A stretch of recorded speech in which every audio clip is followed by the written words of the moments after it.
सीख जो जीवन बदल दे।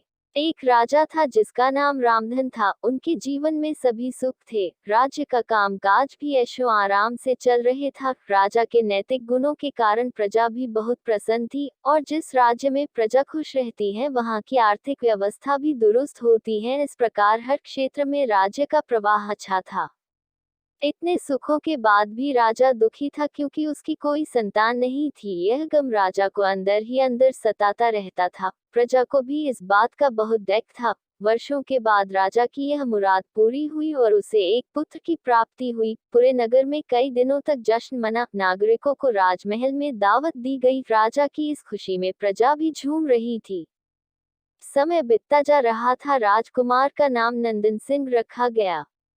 पूजा पाठ एवं इंतजार के बाद राजा को संतान प्राप्त हुई थी, इसलिए उसे बड़े लाड प्यार से रखा जाता था। लेकिन अति किसी बात की अच्छी नहीं होती। अधिक लाड़ ने नंदन सिंह को बहुत बिगाड़ दिया था। बचपन में तो नंदन की सभी बातें दिल को लुभाती थी, पर बड़े होते होते यही बातें बदतमीजी लगने लगती हैं।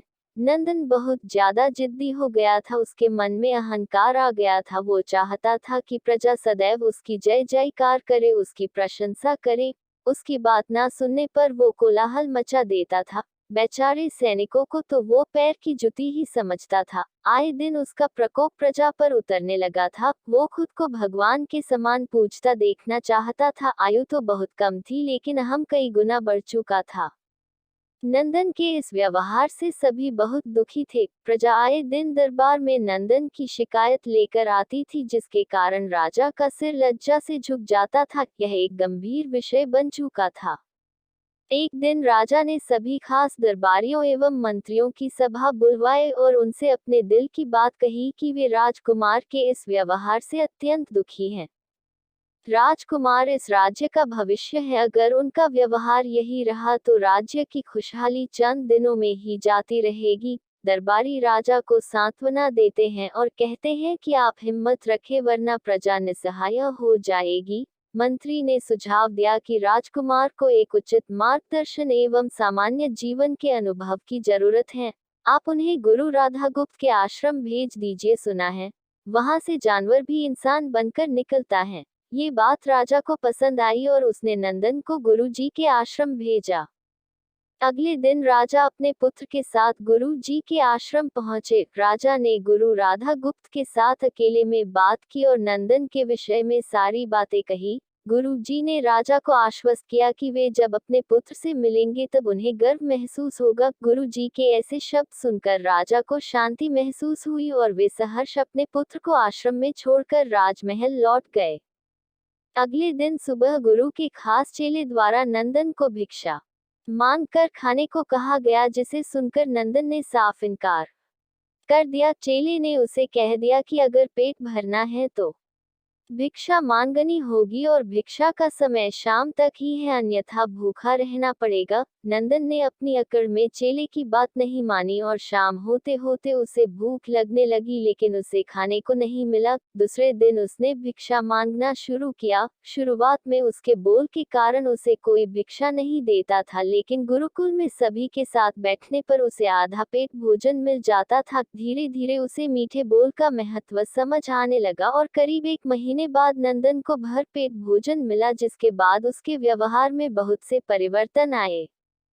इसी तरह गुरुकुल के सभी नियमों ने राजकुमार में बहुत से परिवर्तन किए, जिसे राधा गुप्त जी भी समझ रहे थे। एक दिन राधा गुप्त जी ने नंदन को अपने साथ सुबह सवेरे सैर पर चलने कहा। दोनों सैर पर निकल गए। रास्ते भर बहुत बातें की। गुरु जी ने नंदन से कहा कि तुम बहुत बुद्धिमान हो और तुम में बहुत अधिक ऊर्जा है, जिसका तुम्हें सही दिशा में उपयोग करना आना चाहिए। दोनों चलते चलते एक सुंदर बाग में पहुंच गए, जहां बहुत सुंदर सुंदर फूल थे, जिनसे बाग महक रहा था। गुरुजी ने नंदन को बाग से पूजा के लिए गुलाब के फूल तोड़ने कहा। नंदन झट से सुंदर सुंदर गुलाब तोड़ लाया और अपने गुरु के सामने रख दिए। अब गुरुजी ने उसे नीम के पत्ते तोड़कर लाने कहा। नंदन वो भी ले आया। अब गुरुजी ने उसे एक गुलाब सूंघने दिया और कहा, बताओ कैसा लगता है। नंदन ने गुलाब सूंघा और गुलाब की बहुत तारीफ की। फिर गुरुजी उसे नीम के पत्ते चखकर उसके बारे में कहने को कहा। जैसे ही नंदन ने नीम के पत्ते खाए उसका मुंह कड़वा हो गया और उसने उसकी बहुत निंदा की और जतर कतर पीने का पानी ढूंढने लगा। नंदन की ये दशा देख गुरुजी मुस्कुरा रहे थे। पानी पीने के बाद नंदन को राहत मिली। फिर उसने गुरुजी से हंसने का कारण पूछा। तब गुरुजी ने उससे कहा कि जब तुमने गुलाब का फूल सूंघा तो तुम्हें उसकी खुशबू बहुत अच्छी लगी और तुमने उसकी तारीफ की, लेकिन जब तुमने नीम की पत्तियां खाई तो तुम्हें वो कड़वी लगी और तुमने उसे थूक दिया और उसकी निंदा भी की। गुरुजी से नंदन को समझाया, जिस प्रकार तुम्हें जो अच्छा लगता है तुम उसकी तारीफ करते हो, उसी प्रकार प्रजा भी जिसमें गुण होते हैं उसकी प्रशंसा करती है। अगर तुम उनके साथ दुर्व्यवहार करोगे और उनसे प्रशंसा की उम्मीद करोगे तो वे ये कभी दिल से नहीं कर पाएंगे। इस प्रकार जहाँ गुण होते हैं वहाँ प्रशंसा होती है। नंदन को सभी बातें विस्तार से समझ आ जाती हैं और वो अपने महल लौट जाता है। नंदन में बहुत परिवर्तन आता है और वो बाद में एक सफल राजा बनता है।